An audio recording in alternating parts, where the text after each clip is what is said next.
Sultan.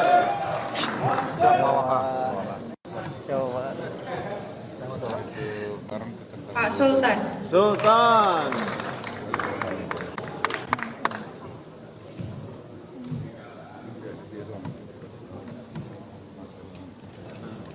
Pak Sultan. Sultan.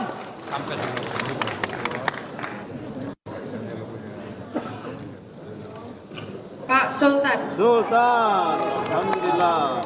Allahu Akbar. Pak Sultan. Sultan 95. Alhamdulillah.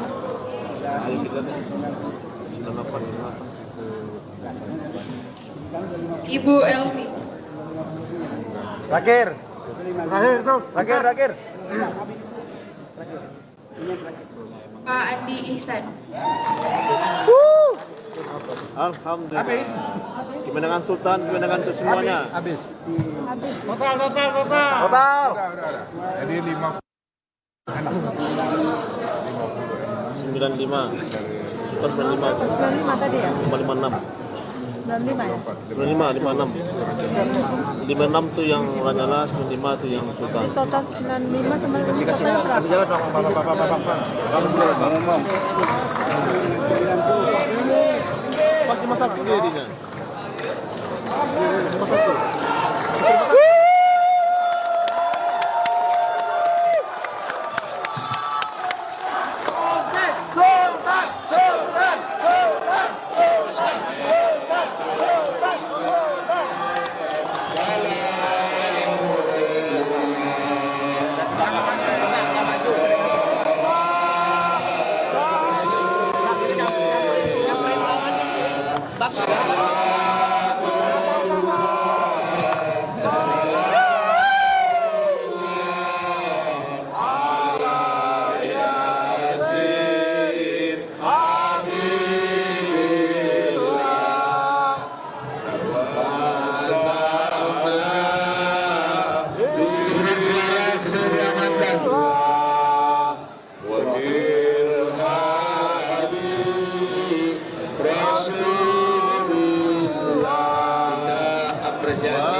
Duduk dulu, kemenangan Sultan, kemenangan kita semua. Lanyala mana Dik? Dik? Mana nggak ada salaman? Lanyala nggak ada. Udah pulang? Ada ya.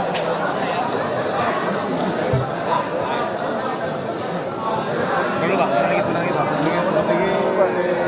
Oke. Kembali ke tempat masing-masing.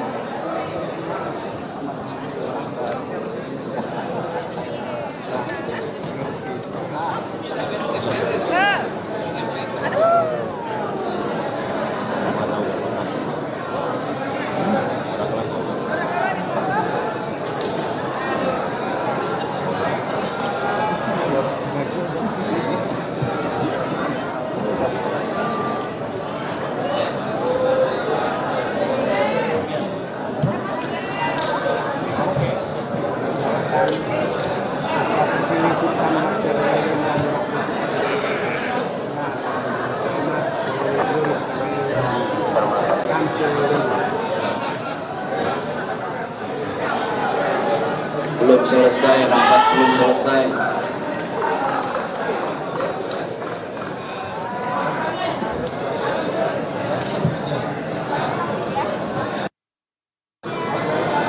Izin Ibu dan Bapak anggota Dewan Perwakilan Daerah, setelah ini kita akan langsung melakukan Pelantikan. pengucapan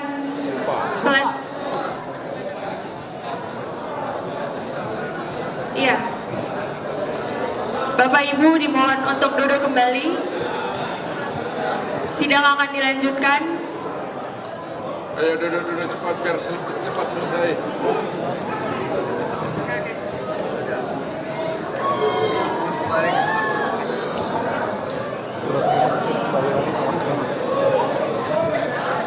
Sidang Dewan yang mulia, sesuai jumlah surat suara yang telah dihitung, maka perolehan suara dari masing-masing calon paket pimpinan DPD RI sebagai berikut. 1. Calon paket pimpinan dengan Ketua AA Lanyala Mataliti sebanyak 56 suara. 2. Calon paket pimpinan dengan Ketua Pak Sultan sebanyak 95 suara. Berdasarkan perolehan suara tersebut, sesuai ketentuan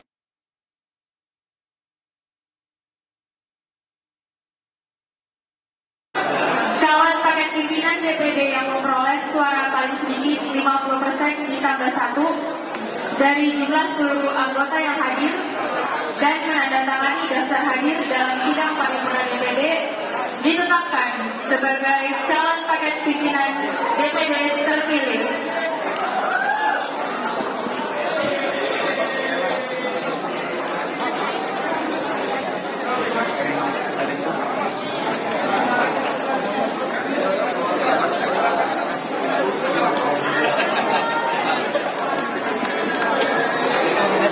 Dengan demikian, maka calon paket pimpinan DPD RI terpilih periode 2024-2029 adalah 1. Ketua Sultan Najamuddin. 2. Wakil Ketua Ibu Ratu Hemas. 3. Wakil Ketua Pak Yoris. 4. Wakil Ketua Bapak Tamsilindro. Sidang Dewan yang mulia, setelah sidang melalui proses tahapan pemilihan dan penetapan calon paket pimpinan DPD RI sesuai ketentuan pasal 94 huruf A Peraturan DPD RI nomor 2 tahun 2024 tentang tata tertib bahwa calon paket pimpinan DPD terpilih sebelum memangku jabatannya mengucapkan sumpah janji dalam sidang paripurna DPD yang dipandu oleh Ketua Mahkamah Agung. Selanjutnya, sesuai ketentuan pasal 94 huruf B Peraturan DPD RI nomor 2 tahun 2024 tentang tata tertib bahwa pengucapan sumpah janji sebagaimana dimaksud pada huruf A didampingi rohaniwan sesuai dengan agama dan kepercayaan masing-masing yang diawali dengan ucapan sebagaimana yang dimaksud dalam pasal 10 ayat 2 huruf B. Untuk itu, kami persilahkan kepada Sekretariat Jenderal untuk mempersiapkan proses pengucapan sumpah janji bagi pimpinan DPD RI terpilih 2024-2029 yang akan dipandu oleh Ketua Mahkamah Agung dan didampingi rohaniwan. Untuk itu, sidang kami skor selama 30 menit.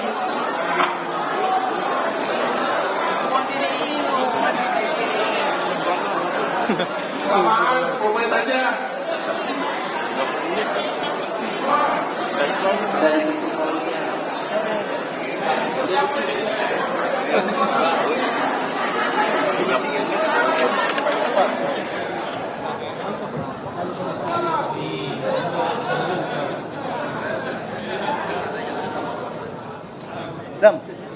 Dam. Adul mana adul. Bensin banyak. Dia untuk sembilan.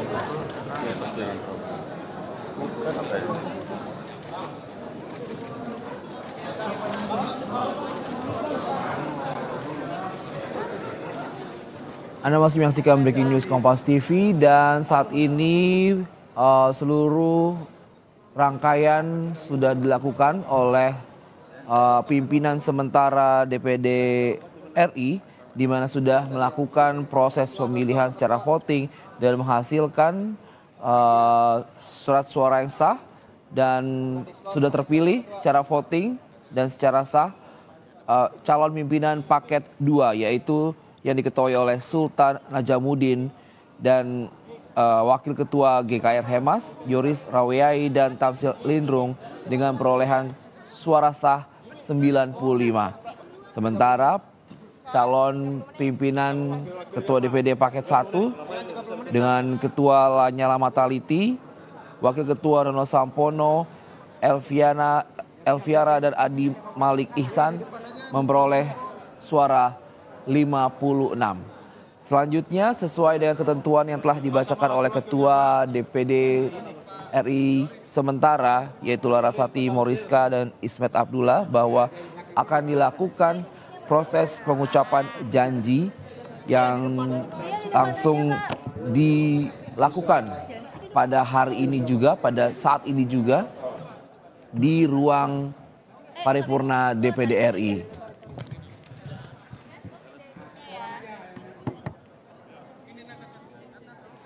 Kita masih menunggu proses pengucapan janji dan pelantikan yang dilakukan oleh Ketua Mahkamah Agung dan diberlangsungkan di ruang paripurna DPD RI.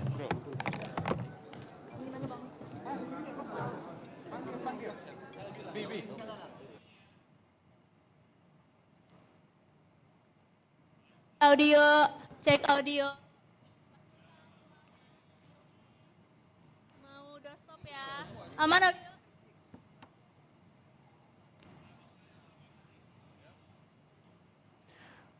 Menginformasikan sekali lagi bahwa Sultan Najamuddin, GKR Hemas, Yoris Raweai dan Tamsil Lindrung terpilih secara sah untuk menjadi pimpinan DPD RI di periode yang baru 2024-2029 dengan suara sah 95.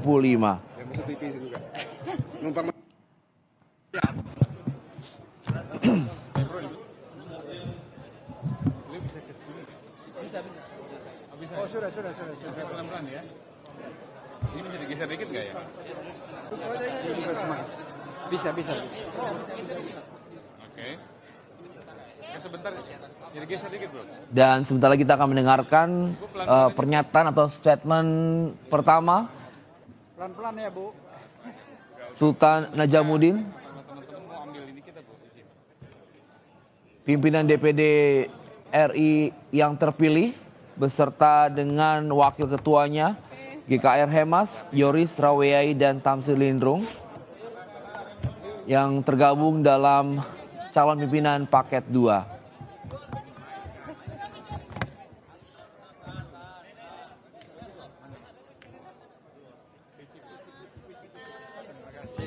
Makasih. Dan tentunya ini merupakan paket 2 ini merupakan syarat pencalonan pimpinan DPD yang dapat dukungan 25% dari sub wilayah dan keterwakilan perempuan. Kita masih menunggu pernyataan resmi dari Sultan Najamuddin selaku pimpinan DPD RI yang terpilih beserta dengan wakil ketuanya GKR Hemas, Yoris Raweai dan Tamsil Lindrung. Jadi seperti yang tadi saya sampaikan, yang sampaikan bahwa nantinya akan mereka membacakan. Ini adalah paket yang kami Kita dengarkan racik bersama. untuk menggambarkan pertama keindonesiaan. DPD ini kan adalah miniatur Indonesia dari Aceh sampai ke Papua. Itu yang kami buat. Ya, ada saya sebagai mungkin perwakilan dari anak muda, kemudian beliau-beliau ada perempuan, tokoh perempuan dari Jawa, tokoh non-muslim dari timur, kemudian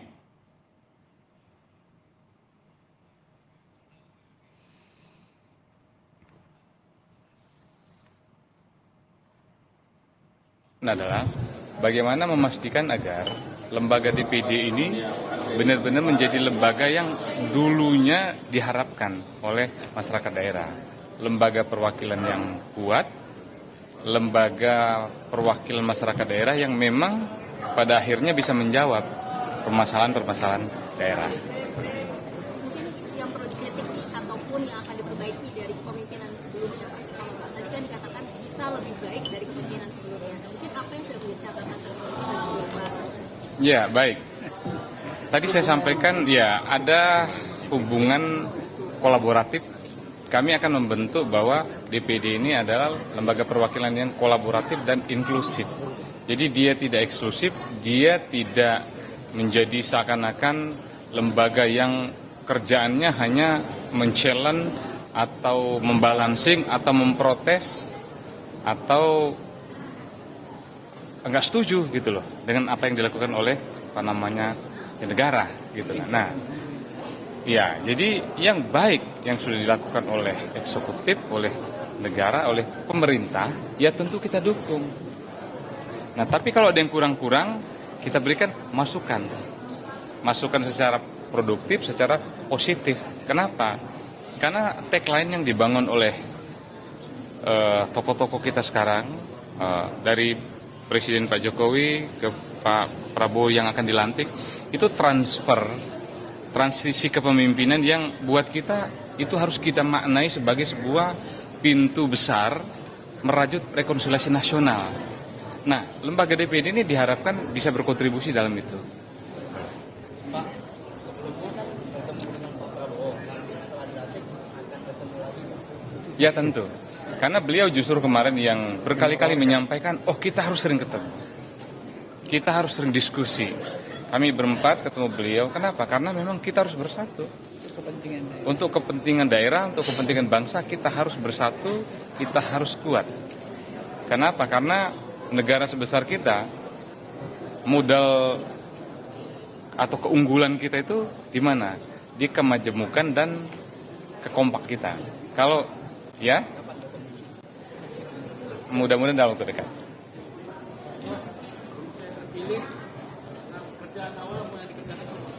Ya tentu kami secara internal nanti akan konsolidasi internal, ya, kemudian membentuk alat-alat atau perangkat kerja yang ada di sini, kemudian tentu juga ada kerja-kerja di luar. Jadi kerja di luar bagaimana memastikan bahwa memang keberadaan posisi lembaga ini dirasakan langsung, terus kemudian eksistensi lembaga ini juga makin kuat, tapi yang paling penting juga di internal kita solid, ya. Kemudian kerja-kerja internal kita juga melahirkan produk-produk legislasi yang kuat, pengawasan yang kuat, sehingga benar-benar menjadi lembaga perwakilan sesuai dengan misi awal bagi DPD menjadi perwakilan yang kuat.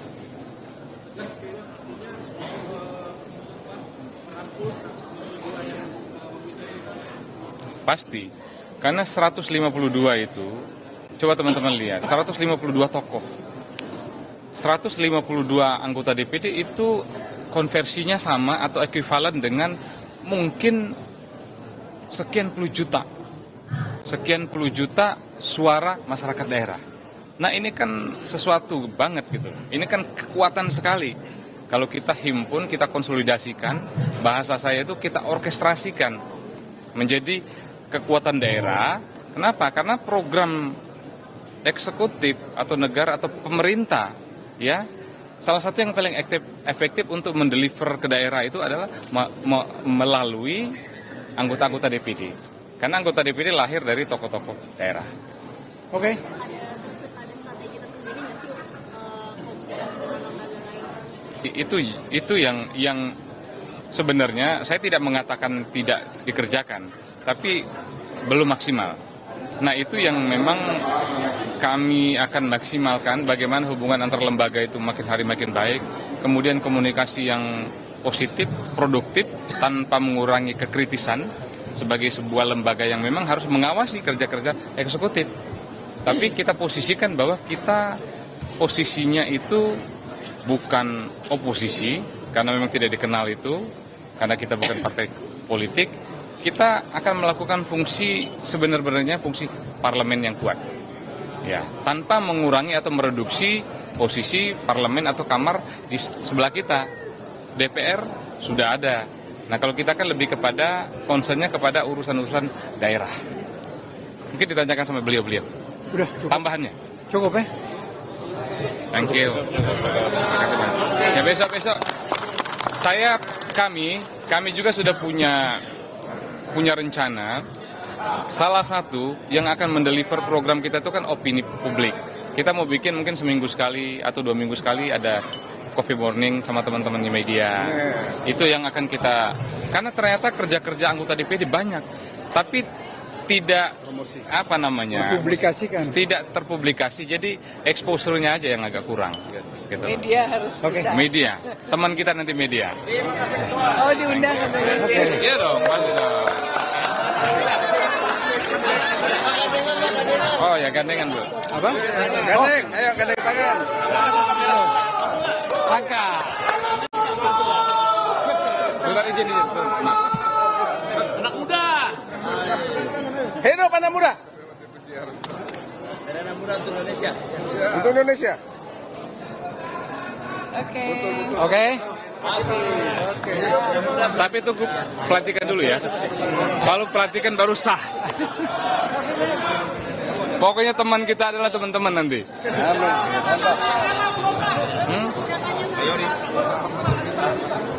Ibu izin. Ada latu ya? Ada. Ada. Satu lagi. Foto. Ambil Foto. foto. Biar Foto. Oke. Mau ngambil foto. Izin. Oh, gandeng tangan lagi. Gini. Ya. Mendukung. Anak muda. Dukung. Toko tua. Toko senior. Oke. Ya, makasih. Mantap. Karena ada anak muda. Pak Ketua Mahkamah. DPD akan naik kelas.